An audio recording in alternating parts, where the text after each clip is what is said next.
I've said this before, but it's getting really hot out. And I think most of us would like to be on a beach somewhere, anywhere that's not within these four walls. So we're gonna kick off the next 4 weeks with a little something different. We're calling it Drink Up Cocktails presents Quarantiki Weeks. We're still workshopping it.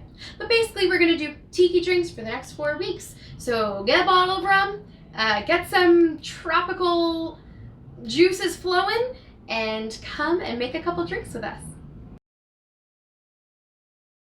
So today we're going to make one of the classic tiki/tropical drinks, a painkiller. The story behind the painkiller is pretty sordid and not in the way that you think. So the painkiller was created on this tiny little beach bar in the Virgin Islands, and it was a bar called the Soggy Dollar Bar because you had to get off the boat, literally walk through the water to get to this tiny beach bar. And the owner was a British lady named Daphne. Now Daphne made the best painkillers around. The drink had existed for a while, but Daphne's were the greatest. Why? Because she was amazing. Then enter the man who has taken over Pusser's Rum. That thumbs down is for his behavior, which you'll see is a problem in a minute. I've never had the rum, and I've honestly never heard of it. So he walks up, like the rich person he is, goes to her bar and says, "Listen, Daphne, I love this drink. I'm a very rich man. Give me the recipe." And she says, "No, I don't want to. This is my life. These are my choices. This is my drink." And he's like, "No, really, I'll give you all the money in the world." And she's like, "No, man, you can keep drinking mine. You can tip my, team," which was probably just her, and some crabs. And she was like, "But I'm not going to give you the answer." And he was like, "Oh, I see.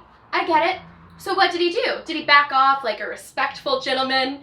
You better believe he didn't. He smuggled out a painkiller. He smuggled it out through the water onto his boat. All his dollars, we can imagine, were pretty soggy. He takes the drink to his kitchen and he reverse engineers it. Then he comes back with his version of the painkiller. He brings it into Daphne's bar, the most disrespectful thing he can do, and says, "Hey everyone, try my painkiller, it's better than hers." Now it's already a problem to bring your own booze into someone else's bar, but to walk in to someone else's bar and say my drinks are better than hers? Why? What sort of toxic masculinity is this? Anyway, as the Pusser's legend goes, everyone liked his better, blah, blah, blah. He left the bar in triumph. There is a little twist. The twist is in the 90s, Pusser's trademarked the painkiller. They took this recipe that had existed for at least 30 years and that he had not created, and they trademarked it. And they proceeded to sue every bar that was popular that put one on their menu, including a bar based in New York called Painkiller. They had to change their name to PKNY. So, what's the lesson here? Don't steal other people's stuff. Give them credit, give them money, or just back off and make something your own. Okay, off my soapbox, let's make a drink. So to this day, no one knows Daphne's recipe. Like the icon she is, she kept it close to her chest. And the bar, called the Soggy Dollar Bar, still exists to this day. I recommend going on their website because they have a live cam of the gorgeous beach that they're on, and it is so good. So, I'm gonna do my closest version to Daphne's.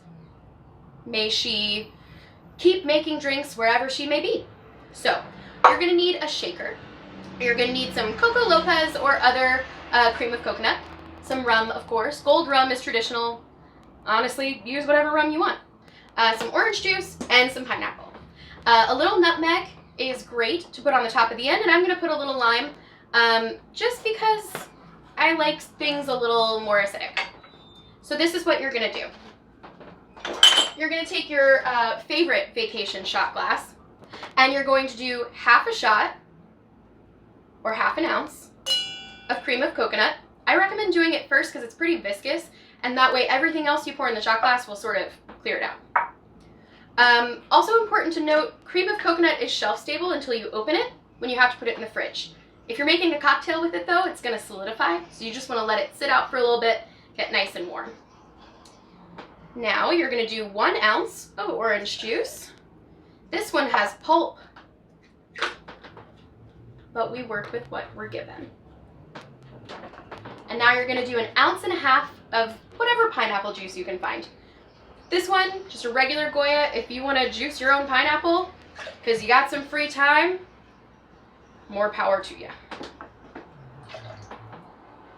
And then I'm gonna do just a spritz of lime. It's not even the whole half, just to sort of brighten it up. My pineapple juice is from concentrate, so it's not gonna be as pineapple-y. The lime will help with that. And then we're gonna do 1.5 ounces of rum.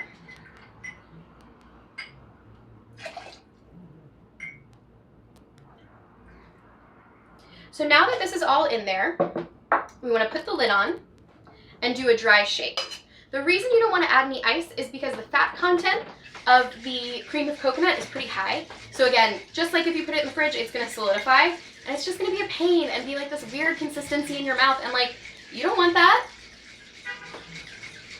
Okay, so you're just shaking it up about 15 seconds. You just want to make sure everything's mixed together. There's nothing to strain except for the pulp. So in my case, I'm gonna use the strainer top. You can just pour it into a cup. Now, I put my cup before this video into the freezer because again, it's extremely warm out and I thought, why not? I'm also gonna use a nice tall glass. Use whatever glass you want. If you want to use a cool tiki glass, go for it. They're usually ceramic though, so I do recommend putting them in the fridge because they'll just keep everything nice and cold for longer. Now the trick with a tiki drink, or with a tropical drink, is you want it to be cold. You want it to keep you cold. You don't want to dilute the alcohol because you're having a fun time. You're on vacation. So you're going to pour it into the glass. Yum. And then you're going to set it aside. The glass is cold. It'll be fine. Now, you're going to crush some ice. Again, if you have a fridge that does this for you, congrats! I think it's just a great time to use a hammer and think of all the racist origins of tiki, which we'll get into next week. So just pretend you're fighting the 1940s racists who took Polynesian culture without checking or anything. Here we go.